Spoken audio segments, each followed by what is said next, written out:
आज सुबह सुबह 75 डे हार्ट चैलेंज वाली शॉट देखने के बाद मैं भी अपनी जॉगिंग के लिए निकल पड़ा था और लगभग 10 किलोमीटर तक कंटिन्यू नॉन स्टॉप रनिंग के बाद मैंने भी अपने लिए एक वर्ल्ड रिकॉर्ड बना ही लिया था। और तभी जॉगिंग करते करते जब मैं पार्क के पास पहुंचता हूँ तो मुझे दिखाई देते हैं मेरे दोस्त और वो अपनी कार्स के साथ खड़े होकर कुछ वहाँ पे कर रहे थे। वाह भाई वाह, क्या पोज दे रहा है, ऐसी पोज दे, मस्त फोटो आ रही है। अच्छी फोटो तो देखो लेनी ही पड़ेंगी और अच्छे से लें। जरा आज मुझे भी फ्रेम में सही से लेना, आज मैं बहुत तैयार होके आया हूँ। अरे भाई तुम लोग मेरे लिए तो रुक जाओ। ये सब देखते ही मैं अपने तुरंत दोस्तों की तरफ भागते हुए पहुंच जाता हूँ और उनसे पूछने लगता हूँ, अरे दोस्तों तुम लोग यहाँ पे क्या कर रहे हो? तो ये सुन के मेरा कैंपर वाला दोस्त मुझे बोलने लगता है, इन लोगों ने नई नवेली गाड़ियाँ ली है, तुम्हें उन्हीं का फोटो शूट करके दे रहा था। मैं बोलता हूँ कि कमाल है, सबने नई गाड़ी ले ली। तो ये सुन के चिरकुट मेरी तरफ गुस्से से देखता है और मुझे बोलने लगता है, हाँ हम सभी ने नई गाड़ी ली है, सबकी सब लेटेस्ट टॉप मॉडल, और इनको खरीदने की यहाँ पर किसी की औकात नहीं है। अरे ऐसा मत कहो, जानता हूँ इसकी बेइज्जती करने में मजा आता है, पर फिर भी। हाँ मैं तो बोर हो रहा हूँ। उसकी ये बात सुनते ही मुझे बहुत ज्यादा गुस्सा आ गया था और मैं उसे बोलता हूँ कि इतने महंगी और टॉप मॉडल गाड़ी लेने का फायदा ही क्या, जबकि मैंने तो चैंपियनशिप रेस में तुम सभी को ऑटो से ही हरा दिया था।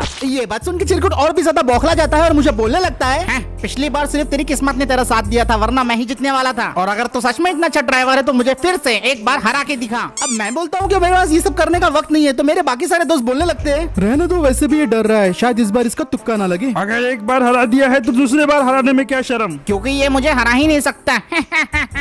इतना सब सुनने के बाद मैं भी चुप नहीं रहने वाला था और मैं बोल देता हूँ कि ठीक है मैं तुम्हारे साथ रेस करने के लिए तैयार हूँ। तो ये सुन के मेरा कैंपर वाला दोस्त बोलने लगता है, तो ठीक है भाई, आज 1:30 बजे के बाद जुनूना जंगल के पीछे वाले एरिया पे पहुंच जाना, वहीं पे रेस होंगी। और इतना बोलने के बाद मेरे सारे के सारे दोस्त अपनी गाड़ी में बैठते हैं और वहाँ से जाने लगते हैं। ये लोग तो जा रहे थे लेकिन मेरे दिमाग में सिर्फ एक ही ख्याल चल रहा था कि मुझे सबसे पहले अपनी एक गाड़ी का जुगाड़ करना है जिसके जरिए मैं रेस में पार्टिसिपेट कर सकूं, क्योंकि मेरी ऑफिशियल पुलिस की स्कॉर्पियो को तो रेस में इस्तेमाल किया ही नहीं जा सकता। तो मैं फटाफट वहाँ से निकल पड़ता हूँ अपनी गाड़ी का जुगाड़ करने के लिए। भागते भागते मैं रुक जाता हूँ क्योंकि मुझे रास्ते में एक ऑटो दिखाई देता है। अब मैं ज्यादा देर वेट न करते हुए सीधा ऑटो की तरफ जाता हूँ और ऑटो के अंदर बैठ जाता हूँ। ऑटो वाले भैया मुझसे पूछने लगते हैं, और साहेब कहाँ छोड़ू आपको? मैं उन्हें बोलता हूँ कि भैया आप मेन रोड की तरफ चलिए, बाकी मैं आपको आगे बताता हूँ। ठीक है साहेब। इतना बोल के भैया ऑटो को स्टार्ट करते हैं और हम लोग निकल पड़ते हैं सीधा मेन रोड की तरफ। वैसे तो भी सुबह के 9:30 बज रहे थे और मेरे पास अच्छा खासा टाइम था कोई एक बढ़िया सी गाड़ी ढूंढने के लिए। और जब मैं सोच रहा था कि मैं अपने लिए गाड़ी का जुगाड़ कहाँ से करूँ, तभी मेरे दिमाग में एक धांसू सा आइडिया आता है और मैं ऑटो वाले भैया को बोलता हूँ कि भाई साहब जल्दी से जल्दी अपने ऑटो को सिटी के मेन पुलिस स्टेशन की तरफ मोड़ दो। ठीक है साहब। और सिर्फ 10 मिनट के अंदर हम ऑटो से आ गए थे सिटी के मेन पुलिस स्टेशन जहाँ पे मैं वर्क करता था। लो पहुंच गए साहब। उसके बाद मैं ऑटो से उतरता हूँ और ऑटो वाले भैया को उनके पैसे दे देता हूँ। उसके तुरंत बाद भागते भागते पुलिस स्टेशन के अंदर पहुंच जाता हूँ। अब वहाँ पे मेरे साथ में जो लोग ऑफिसर्स काम करते थे वो लोग मुझे देख के बोलने लगते हैं, अरे मूसा भाई आज तो तुम्हारी छुट्टी है, आज तुम यहाँ पे क्या कर रहे हो? मैं उन्हें बोलता हूँ कि मेरे पास एक जरूरी काम है, क्या आप लोग मेरी मदद कर सकोगे? अरे हाँ बिल्कुल, तुम बोलो तो सही, क्या बात है? मैं उन्हें बोलता हूँ कि मुझे जंक यार्ड से एक कार चाहिए, चाहे कंडीशन कैसी भी हो, बस थोड़ी बहुत चलने में अच्छी होनी चाहिए। ये सुन के वो लोग दोनों मुझे घूरने लगते हैं, लेकिन फिर उसके बाद बोलते हैं ठीक है। और फिर मेरे एक साथी ऑफिसर मुझे जंक यार्ड के गैरेज में लेके जाते हैं और गैरेज का दरवाजा खुलते ही मुझे मेरे सामने दिखाई देती है एक एक्सीडेंटल स्कॉर्पियो S11 क्लासिक। इसकी हालत थोड़ी खस्ता जरूर थी लेकिन इसके चारों व्हील सही सलामत थे और ऑफिसर मुझे बोल रहे थे कि इसके 2-3 इंजन पार्ट को रिप्लेस कर दो, गाड़ी बढ़िया चलती है और अगर तुम चाहो तो पूरा पैनल भी चेंज कर सकते हो। अब वैसे तो मुझे गाड़ी की बॉडी से कोई मतलब नहीं था, मुझे सिर्फ इसका परफॉर्मेंस चाहिए था। तो मैं अपने साथी ऑफिसर को थैंक यू बोलता हूँ और फिर उसके तुरंत बाद में अपने दोस्त को फोन कर लेता हूँ, बोलता हूँ कि जल्दी से जल्दी अपना टो ट्रक लेके यहाँ पे पहुंचो। और मुझे अब पता था अच्छे से इस गाड़ी के साथ आखिर करना क्या है। 15 मिनट के इंतजार के बाद मेरा दोस्त अपना टो ट्रक लेके वहाँ पे पहुंच जाता है और ट्रक को पार्क करने के बाद हम अपनी गाड़ी को उसके ऊपर लोड कर देते हैं। गाड़ी प्रॉपर्ली लोड होने के बाद मैं फटाफट ट्रक के अंदर बैठ जाता हूँ और अपने दोस्त को बोलता हूँ चलो निकले यहाँ से। हम वहाँ से निकल पड़ते हैं। मेरा प्लान बिल्कुल सिंपल था, मैंने सोच लिया था कि हम बबलू मैकेनिक के पास जाएंगे,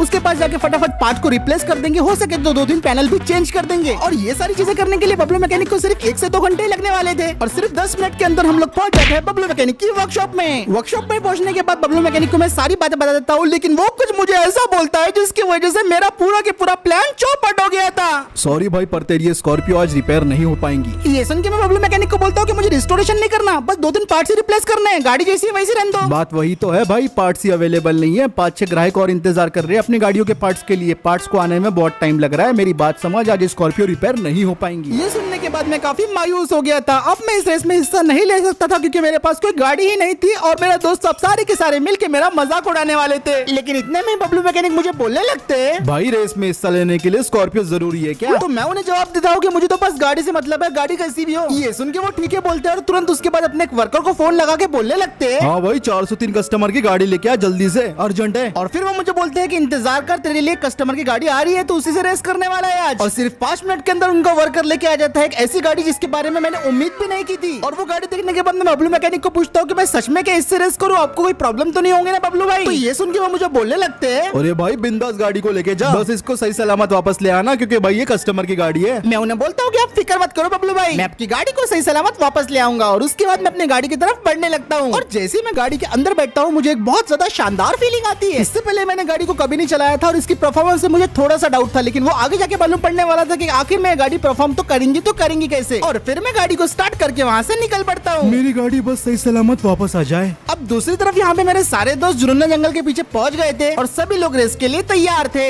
देखा मैंने क्या कहा था, वो रेस के लिए आने ही नहीं वाला, साला डरपोक कहीं का।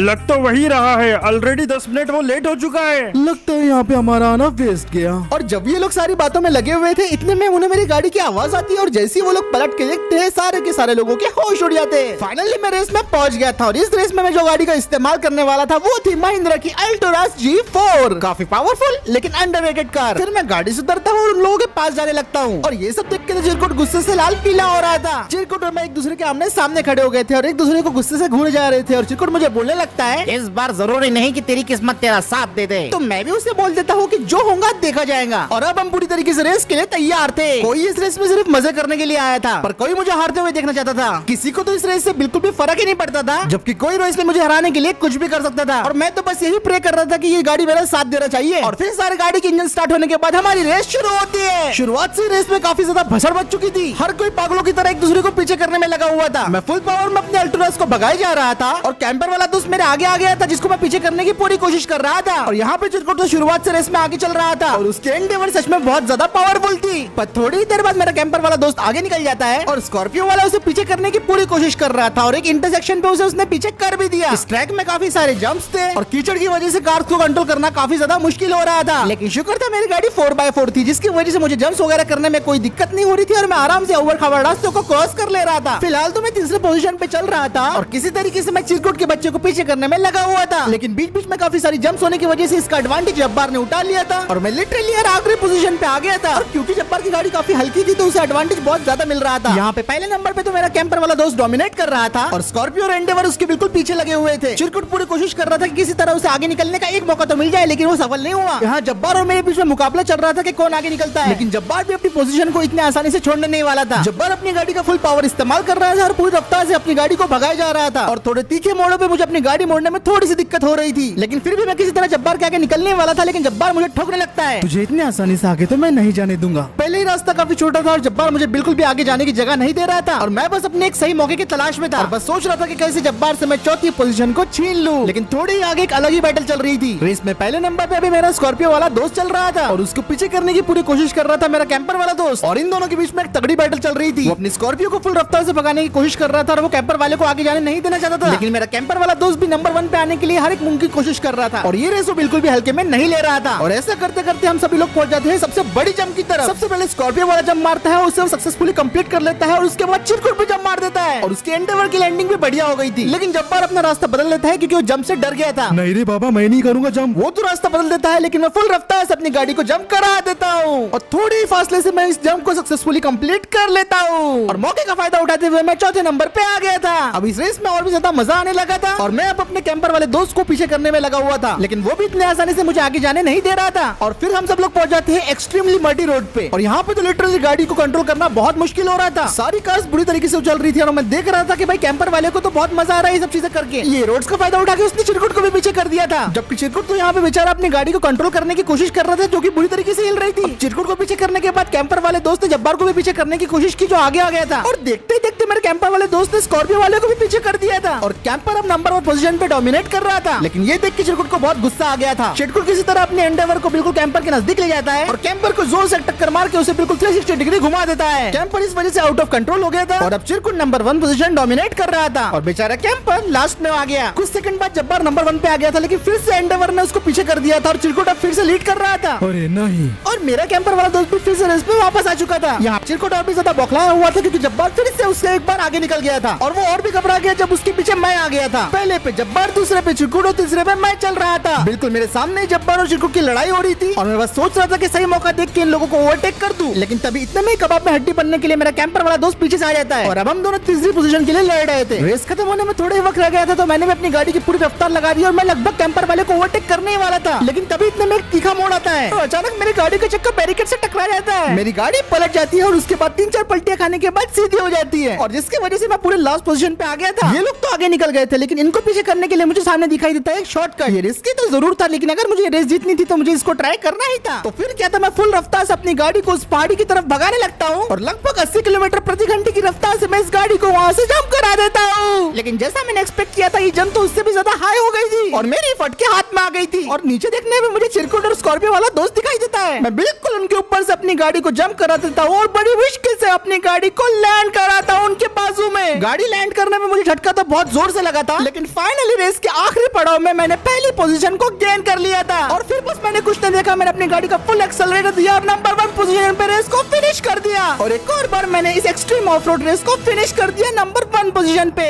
नहीं, रेस सब खत्म हो चुकी थी और मेरे कैंपर वाले दोस्त ने गिफ्ट के तौर पे मुझे काफी सारे पैसे दे दिए थे। मैं तो पैसे के लिए मना कर रहा था, लेकिन फिर भी उन्होंने दे दिए। वाह भाई वाह, आज तूने साबित कर दिया कि तू सिर्फ किस्मत से नहीं बल्कि अपने जिगर से जीतता है। समझ में नहीं आ रहा इतनी कोशिश करने के बाद भी मैं हार कैसे सकता हूँ। पूरे टाइम तो मैं नंबर 1 था। वाह वाह महाशय, थोड़े पैसे इधर भी दे दो, हमको भी थोड़ा बहुत खर्चा पानी लगता ना। पर सबसे ज्यादा दुखी तो यहाँ पे चिरकुटी बैठा हुआ था।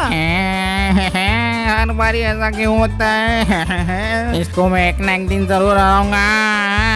तो अब इसी के साथ आज का वीडियो दोस्तों यहीं पे खत्म करते हैं। अगर आपको ये वीडियो पसंद आया है तो इस वीडियो पे एक लाइक कर दो, शेयर कर दो। चैनल को दोस्तों अगर पहली बार देख रहे हो तो चैनल को सब्सक्राइब करना बिल्कुल भी मत भूलना। और मैं मिलता हूँ आपसे अगले वीडियो में।